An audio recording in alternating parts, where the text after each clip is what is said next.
The subway car almost fell over as the swarm passed by. I crawled to the edge to see where it was going.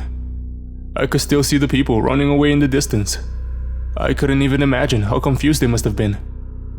They had just reached the jungle, but they wouldn't get far. The swarm was too quick. It kicked up dust all around us, making it even harder to breathe. We stayed on the roof until everything was still. The swarm had run inside the jungle and most likely caught up with the passengers. How did Kira know? I asked. You think she knew this was the day? Jiang said. Maybe they found some additional clues, I said. But I'm not sure why she would come alone if they knew all along. We couldn't figure it out. Everything was silent now. We stood up. This was the first time we could take it all in without distractions. The savannah wasn't so much a savannah as a large valley. The jungle-covered hills around us sparkle like emeralds in the sunlight. It looks so young, I said. The earth looks young. Actually, Rodney said, catching his breath. Earth is still billions of years. I know, I said. But can't you sense it?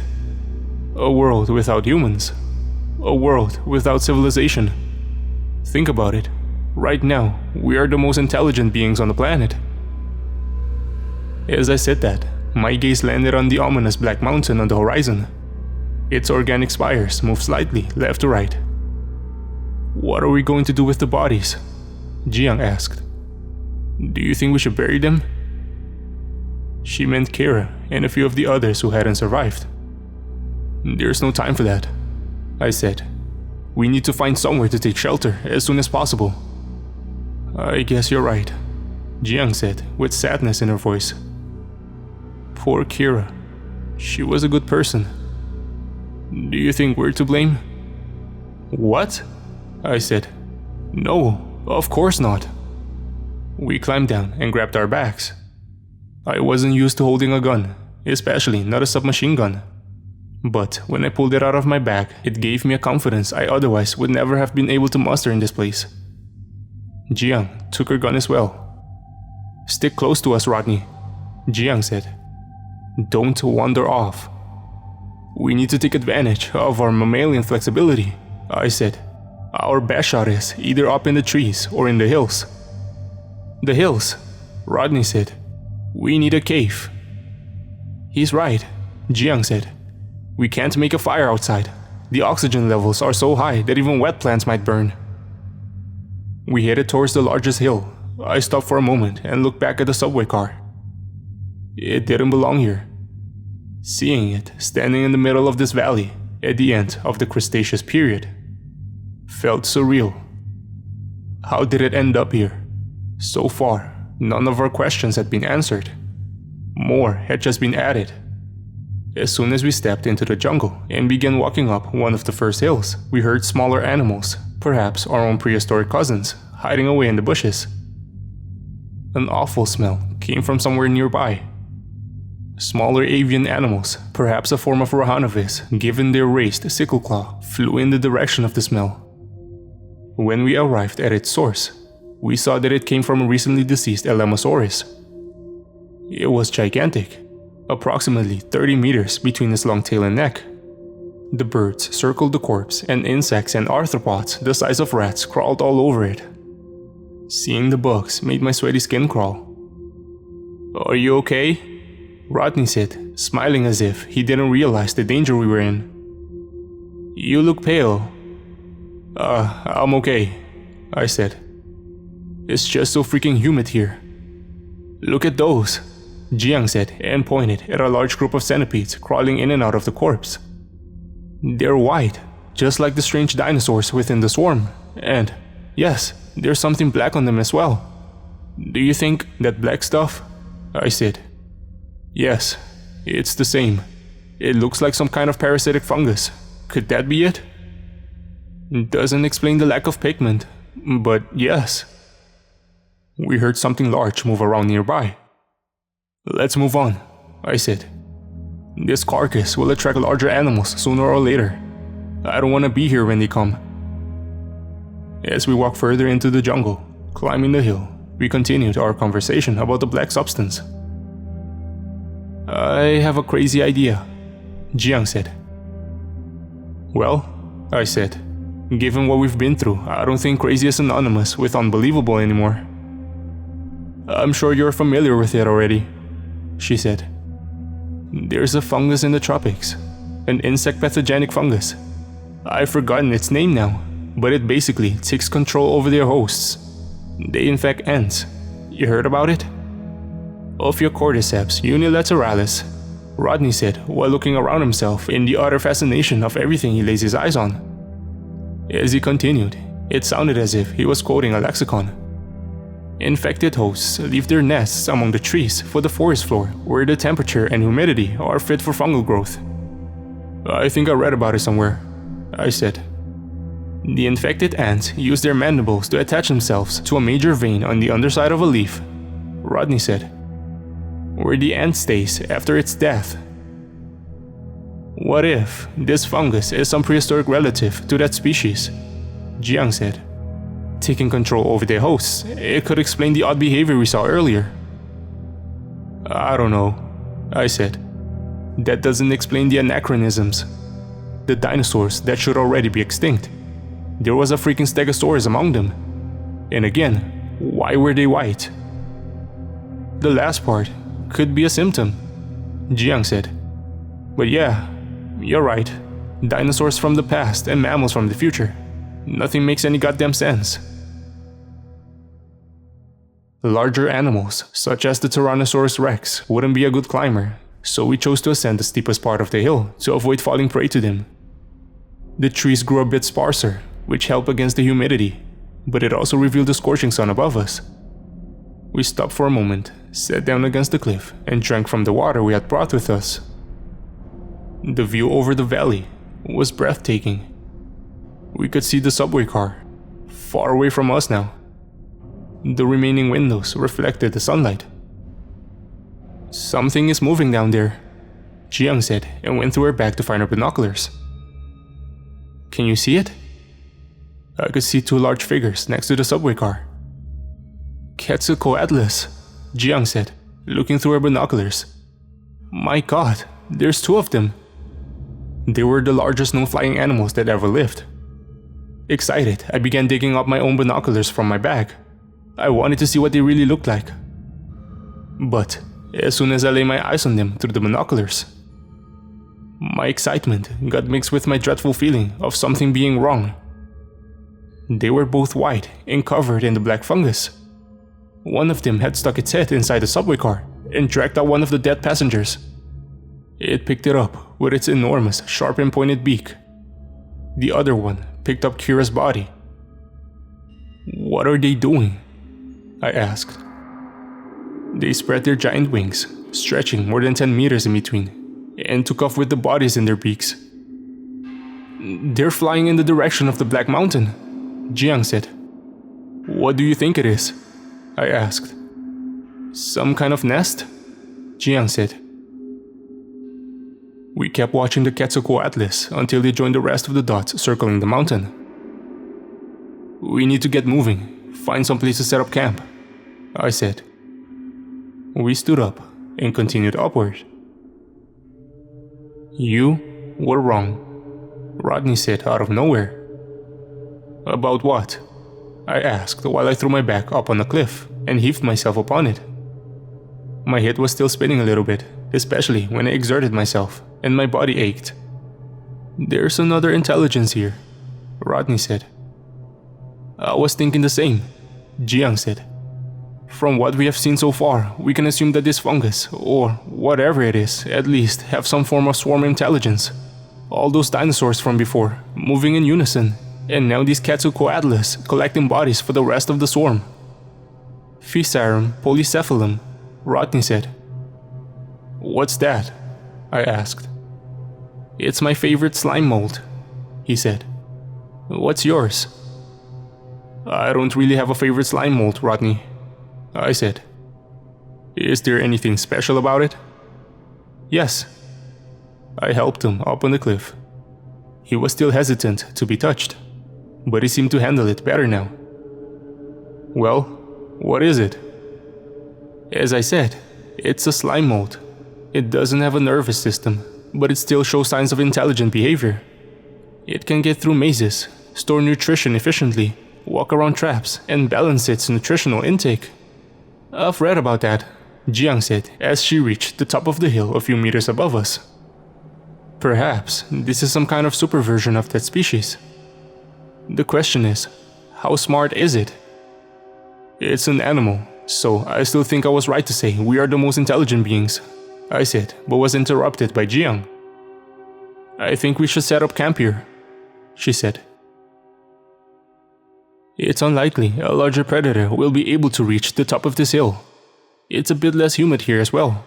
The only issue is the fire. There's no safe place for it here.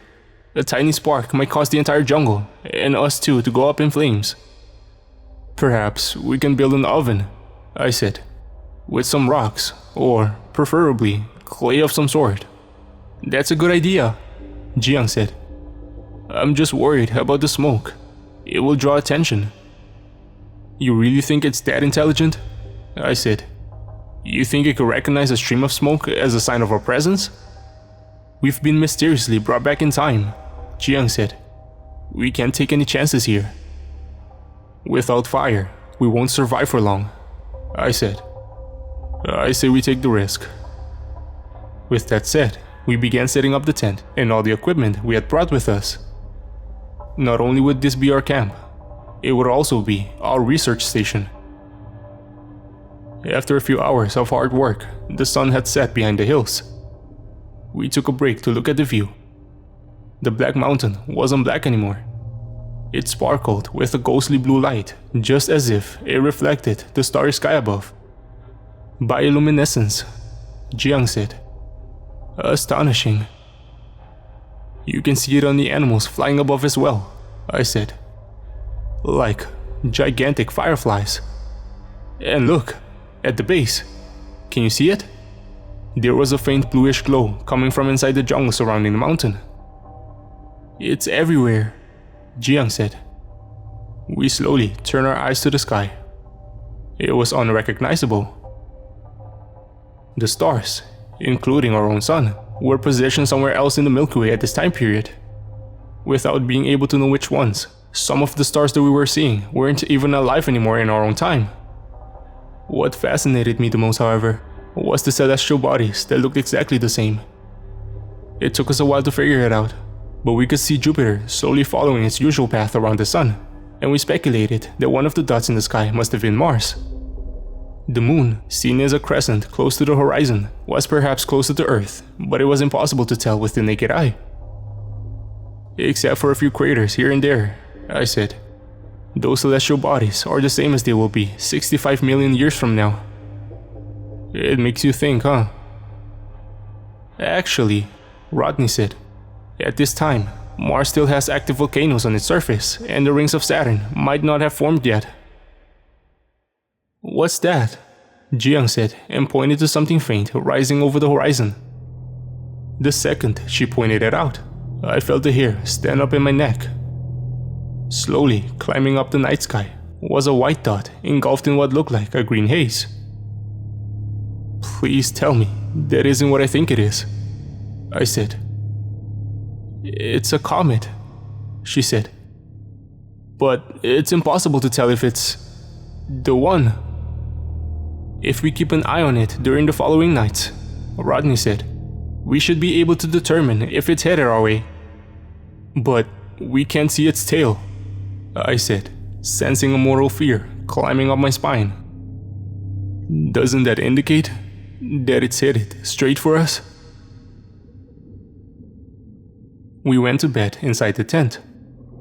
Since we hadn't made a fire yet, it was pretty cold, even in our sleeping bags. The sound of the night was different from what we were used to. There weren't any crickets chirping, just frightening roars, grunts, and an occasional nearby hissing that made my blood run cold. A lingering sense of doom from when we saw the comet made it even more difficult for me to focus my thoughts. Everything was uncomfortable. I kept thinking that, I could still smell the cadaver from earlier. But I couldn't be sure if it was that or something else. And my beard was itching so much it almost drove me insane. I wanted a haircut, a clean shave, and a warm bath. The next day, we built an oven in the ground, doing our best to divert and hide the smoke from it, and had a discussion about what we ought to eat to stay alive. I suggested we could hunt small mammals, since it would have been too dangerous to hunt dinosaurs and too difficult to hunt birds. But Jiang strongly objected to that. "Are you crazy?" she said. "Mammals? What do you mean?" I asked. "They're small. We don't know which species is our earliest mammal ancestor," she said. "What if one of the individuals we kill carries a mutation that would have proven necessary for humanity to evolve?" It was difficult for me to think. I didn't feel like myself. Before arriving here, I considered myself a rather intelligent man. But now, it felt like my thoughts were traveling through maple syrup. I felt slow and dull. I hadn't adapted to the oxygen levels, not as well as Jiang and Rodney seemed to have done. I put my hands on my forehead and concentrated as hard as I could. Okay, I said. But our trip here already happened. We found the subway car. So, whatever we do, we already know that it won't lead to humanity never evolving. Maybe that's because we decided not to eat any mammals, Jiang said. Let's not challenge fate, okay? I closed my eyes and tried to think even harder. This makes my head hurt, I said. What were we even talking about? Oh yeah, the food. What do you suggest we eat? Insects, Jiang said. Insects and other types of bugs. I felt sick just thinking about it, and even sicker when we made our first entomophagic meal in the oven. It was disgusting. We did try some fruits that we observed a group of Alamosaurus eating, but they were so bitter that it was difficult to swallow them without throwing up. We usually stay close to camp. Anything else we deemed too dangerous. There were enough to study right where we were, so it really wasn't a problem from a research perspective. The view over the valley also gave us ample opportunity to study life down there without getting too close to it. We did, however, build a lookout, a small observation platform among the canopies at the base of the hill, which we used to study birds and the life on the ground beneath the trees. In the beginning, our observations interested me a great deal, even in my less than comfortable condition. We saw plenty of species from the safety of our camp. Sonorosaurus, Hadrosaurus, Calyphiocephali, Triceratops, healthy ones, and many more. We also observed different species that we hadn't yet found any fossils from. Only on a few occasions did we see what we call the swarm of infected dinosaurs. They appeared intermittently, hunting, and then returned with their prey to the nest. Given their seemingly intelligent coordination, Jiang said, more to Rodney than to me, and the unhindered spread of the fungus, it's a mystery why it hasn't taken over the planet completely. My poor condition had rendered me pretty useless at this point, but I could still listen and understand what they said. The most reasonable explanation, Rodney said, is that it needs some portion of the environment to remain untouched, most likely to preserve its food supply. That will require an incredible capacity to think forward, I said. The notion of a fungus being able to do that, even in this bizarre situation, is tough to swallow. I don't know, Jiang said. Maybe. She seemed to think about something she wasn't ready to put into words yet. Every night, we kept track of the comet to the best of our abilities. It did come closer. My fear of death increased for every measurement. And then, one night, it disappeared. It had passed us. I was immensely relieved, but my life didn't improve by much. We spent months doing the same routines around the camp. We collected bugs to eat, spent hours observing the valley, and even more hours documenting and cataloging our findings. Jiang and Rodney did it with all the passion of true naturalists. For them, all the hardships were worth it. They made peace with the fact that this was their life now, and adapted to the new circumstances in a way I never managed to do. They began gaining their weight back that they had lost while we had traveled with Balthazar. And Rodney, now a self-taught expert on surviving in the wild, even grew an impressive amount of muscles while working with his body. I learned things about myself that I had rather not known. Why had I come to this place? I kept asking myself that question more and more. Curiosity had made me give up everything to come here, to see what no human had seen before. But while being here, I came to the realization that I had been naive. I had been ready to spend my life here, like some kind of Robinson Crusoe lost in time. But I had foolishly imagined some kind of paradisal existence. I had understood the risks involved in living among dinosaurs in their natural habitat, yes, but I had underestimated the habitat itself. The scorching sun, the unrelenting humidity, the tremendous storms, and the never-ending presence of oversized insects. Even if I had all of my strength, this environment would still have taken a toll on me. My childhood dream had quickly turned out to be a nightmare. I missed my office at the university. Hell, I even missed the astringent coffee from the outdated machine in the hallway. I would have given anything to read about prehistory rather than living in it. But there was no hope for us to return. I usually kept all of these thoughts, all of these regrets, to myself. But my mood still made it obvious that I wasn't content.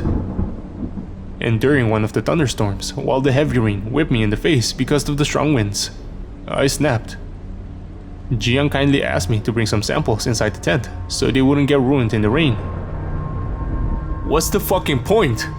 I yelled through the rain. "What do you mean?" she asked, surprised. "All this research." An anxiety-inducing lightning strike nearby lit up my malnutritious face. "Just why?" I stepped closer to Jiang so she could hear me properly. "Who's gonna read about our discoveries, huh? No one, that's who. Where are we going to publish our findings? This is insane. All our hard work will be forgotten." "That's why you came here? For recognition?" I wiped the rain out of my face. "Of course not. It's just that..." I interrupted myself. She was wrong, but I couldn't tell her why. I hadn't come here for validation, and not because of any hunger for knowledge either. I had come here for her. I realized that now. Forget about it. I picked up the samples and put them inside the tent. Then I sat down and cried convulsively. Jiang sat down next to me and put her hand on my shoulder. It was a bittersweet touch. "It will be alright," she said. I wanted to embrace her, but I wasn't sure how she would feel about that, so I just sat there, shivering like a pathetic schoolboy. I want to go home," I said between my sobs. "I'm just so tired, you know?" "We just have to adapt," she said. "There's still a lot to figure out about this place." And she looked at me as if she was worried about something. "I have a feeling our research might be more important than you think." "Is everything alright?" Rodney, who had been spending the day up inside the lookout, poked his head inside the tent with one of his now somewhat confident smiles. I thought I heard yelling. Jiang let go of my shoulder, a bit too quickly for it to feel natural, and smiled at him in a way she had never smiled at me. "No, we're alright," she said. "Aren't we, Ian?" I nodded. Everything continued as before after this night. Nothing indicated that Jiang's intuition about everything turning out alright bore any basis in reality. The storm abated, the merciless sun returned, and the routines continued just as before, and my mental health kept deteriorating. "What's going on?" It was a few months later. Gunfire woke me up in the middle of the night. I stumbled out of the tent, only dressed in my underwear. Jiang and Rodney were shooting at something on the ground. Their stern faces were lit up by the fire from the machine guns. "Get the flashlight!" Jiang yelled. I ran to the charging station next to the tent and grabbed one of them and shone my light on the ground. The air smelled of the pungent nitroglycerin from the guns, which somehow reminded me of civilization. They had killed a giant snake that had found its way up on the hill. It was white, partly covered with the black fungus. "What does this mean?" I asked. "It found us?" "I don't know," Jiang said. "It isn't good." "But it's dead," I said. "It can't return to tell if it doesn't return," Jiang said. "More might be sent out." "It's just an animal," I said. "I get that it's clever, but it can't possibly think strategically like..." "Don't touch me!" It was Rodney. "Help!" I shone my light in his direction. My heart almost stopped when I saw what had grabbed Rodney. Jiang pointed her gun at them, but couldn't get a clear shot. "Hey!" she yelled. "Let him go!" They were just as white as the other infected animals. But they were humans. They acted swiftly, carrying Rodney down into the jungle while he yelled for our help. The black patches on their naked bodies glowed blue in the dark. "It must have taken control over the other passengers," I said in disbelief. "We need to get away from here." Jiang was having a panic attack, frantically trying to solve a profound mystery in a matter of seconds. "He's gone," I said. "We need to go into hiding." "No, no, no," Jiang said and leaned over with her hands on her knees. "Rodney! Rodney! Rodney!" I went inside the tent and grabbed some more ammunition. Then I picked up one of the guns and grabbed Jiang by the arm. "Let's go!" I was still in my underwear, but there wasn't any time to get dressed. "We have to get the fuck out of here!" We spent the night hiding up in the lookout. I kept my fingers on the trigger, pointing the gun at the ground. "He was our responsibility, Ian," Jiang said beside herself. "We failed him. I should have kept my eyes on him." "There wasn't anything we could have done," I said. "We should never have brought him here," she said. "He chose to come here," I said. "He was an adult. You know he had special needs. He wasn't." Jia looked down in shame for a minute. And then she looked me in the eye. "We have to save him." "What do you mean save him?" I asked. "They probably took him to the nest. We can't go there. We can't leave him behind." She wasn't making any sense, which was understandable given how upset she was. "We'll see," I said, trying to comfort her. "Let's return to camp tomorrow, in daylight, and grab what we need. After that, we can talk about what to do next." I waited for her to answer, but she remained silent. "Okay, okay," she said defiantly. We spent the rest of the night listening to the harrowing sounds of the jungle, unable to sleep. And at sunrise, we returned to the camp. It was untouched. Fat flies circled the dead snake. It looked even larger in the sunlight. The black fungus on its body seemed to move slowly. It was still alive. "Pack the essentials," Jiang told me, "and grab the plastic boxes and roll up the solar panels." I got dressed and did what she said. "I'll sample some of this fungus," she said. "Why?" I asked. "We need to focus on surviving now. Can't you see that's what I'm doing? I want to figure out how to kill this son of a bitch." "Where are we going to go?" I asked. "The lookout," she said with determination in her voice. "We don't have time to set up a new camp. We'll have to do everything from there." She was right. The platform was the safest place, but it was tiny and almost didn't have enough space for 2 people. And it became even smaller after I had put the plastic boxes in place to collect rainwater and rolled out the solar panels. From this day on, life became even tougher. Jiang never gave up on her research. She just changed its focus Instead of relentlessly studying the flora and fauna, she was now obsessed with trying to figure out the weaknesses of the black fungus. She refused to do anything else. I had to take care of all the practical things, such as collecting bugs, a pretty easy task among the tropical canopies, and figuring out ways to cook them without starting a wildfire. Although we lived extremely tight together, we drifted apart more and more. We only spoke if necessary. She let me do my thing, and I let her do her thing. It wasn't until now, after all this time, that I came to terms with the fact that she never loved me and that she never would. Sometimes she shared her progress with me, but it was difficult for me to understand exactly what she was doing. She spent hours each day collecting plants, fruits, roots, anything she could find, and subjected the fungus to it. This went on for months. Nothing seemed to work. I begged her to give up, to accept that Rodney had been lost just like the other passengers, and that we needed to focus on finding a permanent place to live. But she refused to give up. It wasn't healthy. She cried herself to sleep every night. From time to time, the thought of leaving her popped up into my head. But in the end, I knew that I wouldn't be able to make it without her. It wasn't just that I was too weak. I was too scared as well. And even though we didn't get along as well as we once did, I still cared about her. I still had feelings for her. Over time, Jiang seemed to be getting ready to give up. But then, just a few days after she had hinted at it, she had a eureka moment I wish had never happened.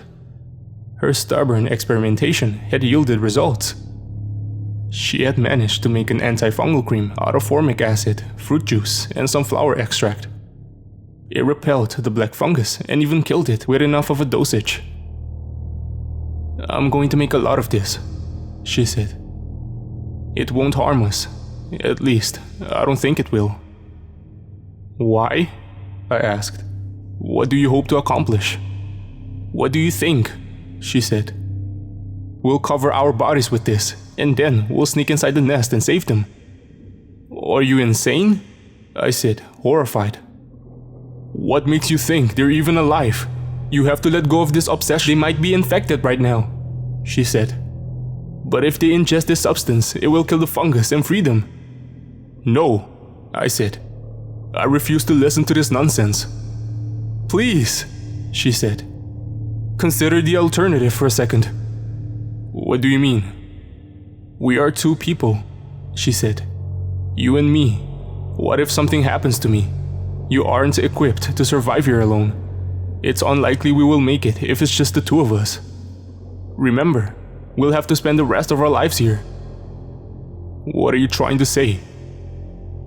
"Our only hope for long-term survival is to save the others," she said. "If we do that, we can establish our own tribe, our own society if you will. We're human beings, Ian, and we need a pack to function." "I hate you," I said. "Ian, please." "I hate you, because you're right." She smiled, but it only filled me with dread. It took several weeks to prepare for the rescue, and by the time we were ready, it had been 1.5 years since we arrived in this time period. During the planning, we did some dangerous expeditions closer to the nest. The fungus covered most of the ground beneath the jungle, even climbing the trees like black creepers and lianas. We talked a lot about how to get inside without being detected, and in the end, we came up with a theory that the fungus might not react to our presence if we covered ourselves with it. This would, of course, put us in a completely different kind of danger. But Jiang suggested that we will only cover our clothes with it and smear our bodies with the antifungal cream to keep it away from our skin. To test this theory, we captured a few small mammals, sidestepping our established principles, and let them out in the infected area, both with and without protection. To our relief, the animals that we had covered in fungal matter was left alone by the patrolling creatures. Since we couldn't do any reconnaissance inside the nest, we would have to improvise as soon as we entered it.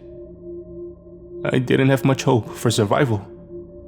But without trying, there wouldn't be any hope at all in the long run. We did need the other people to stay alive. Jiang made pellets of the medicine that we intended to give to survivors, if there were any. The next day, I saw her smear her own body with the cream. After that, she got dressed, put the grenade belt around her waist and the gun over her shoulder. She gave the other gun to me. "Get ready," she said. "Today is the day." My entire body shook out of fear while I applied the antifungal cream on my naked skin. I had some kind of allergic reaction to it. It made my skin burn, just as if I was covered in stinging nettles. "God," I said, "it stings so bad." "It won't kill you." "I've never been so uncomfortable in my entire life," I said. When I put on my clothes and felt its fabric pressing against my sensitive skin, I squirmed out of agony. It felt like the entire planet tried to do whatever it could to torture me, maybe to punish me for going somewhere I didn't belong. It was a stupid feeling, I knew that, but a feeling nonetheless. The sun was setting when we climbed down from the platform and began venturing through the jungle. The pain made it difficult to walk. Every step felt like walking through fire. It made me stiff, but I had to go on. Jiang couldn't do this alone. When we stepped out of the jungle and into the valley, which we had to cross to get to the nest on the other side, the stars shone down on us from above. "It's back," Jiang said. "Look." It was the comet, slowly climbing the horizon just like it had done 1.5 years earlier. "It only has an orbital period of about a year," I said. "But that means..." I tried to keep my burning neck from touching my collar. I always believed it came from beyond Jupiter, but this means it must have been an inner solar system object. Jiang didn't look at it. She kept her eyes on the landscape. "We don't even know if it's the Chicxulub impactor," she said. "During this time, I would assume the sky is filled with hundreds, if not thousands of rocks." Crossing the valley in the dark, only lit by the ghostly green light from the rising comet, my feeling of doom was accompanied by a surreal sensation of inevitability, or perhaps fatefulness. These feelings didn't last long, until they were replaced by terror. 3 large shadows were moving in on us. Their croaky grunts echoed in the night, removing all doubt. "T-Rexes!" Jiang yelled. "Run!" They split up, trying to surround us or flank us. "Where to?" I said. "They're so fast." I couldn't imagine us being able to run away from them. "The subway car!" It wasn't until now that I noticed its black silhouette in the darkness, maybe 100 meters to our right. The Tyrannosaurus Rex, normal ones as far as I could see, gained on us quickly. "Should I fire?" I yelled. "No," Jiang said. "We're almost there." "We're going to die, we're going to die, we're going to die," I repeated while panting excessively. "Don't look at them," Jiang said. "Don't look back." The Tyrannosaurus Rex closest to us was just about to reach us when we arrived at the subway car. Jiang helped me climb inside through one of the windows. I fell down on the floor, got up, and dragged Jiang inside only seconds before the Tyrannosaurus Rex ran straight into the subway car and then poked his head inside, grunting with his drooling, frightening jaws. We crawled to the other side and pointed our guns toward it. "Shoot it!" Jiang yelled. "Shoot it!" As soon as we opened fire, it retreated, more afraid of the sound than the bullets. We stood up and looked outside. They were circling the subway car, unsure of what to do. "We'll have to use one of the grenades," Jiang said. "We gotta scare them away. Won't that attract the attention of the infected? Hopefully, we will have enough time to get out of the area." Before I had any chance to answer, she pulled the pin and threw the grenade. She pushed me down on the floor, and a few seconds later, the grenade went off. "It worked," Jian said after looking out the window. "They're running away." "But look," I said. "I told you, look at the nest." The clusters of bioluminescent Katsuko Atlas that was circling the Black Mountain in the horizon, glittering in the dark, suddenly changed their direction and flew toward us. "Shit," Jiang said. We have to run as fast as we can. It was difficult to say how long it would take the CO.AG to arrive, but it was clear we didn't have that much time, and so we picked up speed again, like prey on the run from Mother Nature herself, fueled by the terror rushing through our minds and the adrenaline rushing through our veins. Right before we reached the jungle on the other side, entering the domain of the fungus, the gigantic pterosaurs cast their enormous shadows on us as they passed right above us. Our plan had worked. Nothing took notice of us as we slowly walked toward the mountain. Our boots pressed down on the shimmering slime that covered the ground, making a crunchy sound. Other than that, everything was dead silent. The darkness ahead, lit up by the luminescence within the omnipresent mold, almost looked peaceful in its alien sublimity. An infected Triceratops slowly walked forward just a few meters in front of us. I held my breath. Strange crystal-like structures shot up through the ground here and there. How come we haven't found any fossils from this organism? I asked. It must be covering the entire planet, given how successful it seems to be. It doesn't have any bone structure or recognizable patterns, Jiang said. Chances are we found traces of it, but not being able to identify it as anything special. And those black crystals seem to be either some kind of cartilage or sugar, which wouldn't be likely to survive over long time periods.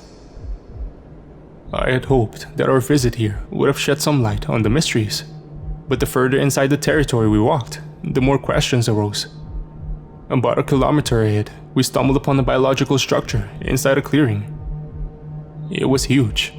Giant bones, rib bones from some large animal by the looks of them, surrounded a large accumulation of pulsating white flesh. The bones held it together. On top of it, there was a giant, unblinking eye mysteriously staring at the sky. What is this? I asked. This is a structure, a living building. Don't you get it? She said. I was too scared to even consider what she was thinking. It's an observatory, she said. She continued. This magnificent organism, this fungus, is not just a primitive organism, as you suggested before. What's your theory? I asked as we sneaked past the giant eye. I think it's sentient, she said. It's intelligent. It should have taken over the entire world by now, if that's the case, I said. Just like humanity have done in our time. Wasn't it you who said that one time? That it was a mystery why it hasn't done that? Maybe, Jiang said. I don't know. I have an idea about that, but let's see what else we'll find out. Kira? I said. She was standing right in front of us, completely naked and as white as a corpse. Black blotches could be seen all over her body. That's not Kira, Jiang whispered. She's been infected? I said. But she lost her head. Not Kira, Jiang said as she slowly backed away from her. Someone else jumped down from a tree nearby. Also Kira. They looked exactly the same. What in heaven's name is going on? I said, fighting an impulse to itch the rashes in my face. A third one stepped forward. Then a fourth one. It has found us, Jiang said. The pale individuals in front of us all screamed at once, showing off their teeth as if they were a pack of wild animals. And then, they attacked. Jiang opened fire. 2 of them fell down, but 2 new ones appeared out of nowhere and replaced them. I fired as well, but I couldn't tell if I hit anything. Run! Jiang yelled. Run for your life! She turned around and began running. I followed suit. To our left, I heard the stomping from Triceratops we had seen earlier. Our planet failed. Every living thing, if you could call them that, in the area turned against us. We didn't have anywhere to run, and still, we ran. Several Quetzalcoatlus came down through the tree canopies and landed to our left, to our right, or right in front of us. Jiang stopped in her tracks and opened fire at one of them. Their frightening long necks towered above us. They spread their wings in an attempt to stop us in our tracks. Give me one of your grenades, I yelled. She gave me one. I threw it at the strange, infected versions of Kira that had almost caught up with us. The animals reacted in some confusion when the grenade exploded, but quickly regained their focus. I barely heard what Jian was yelling at me, even though she stood right next to me. The cliff! What cliff? I asked. She took my hand and ran toward it. We have to jump! 20 meters below, a river flowed in the direction of the Black Mountain. We didn't have time to contemplate the decision. I tried to jump, but my anxiety didn't allow it. Jiang didn't let go of my hand, however, and forced me to jump with her.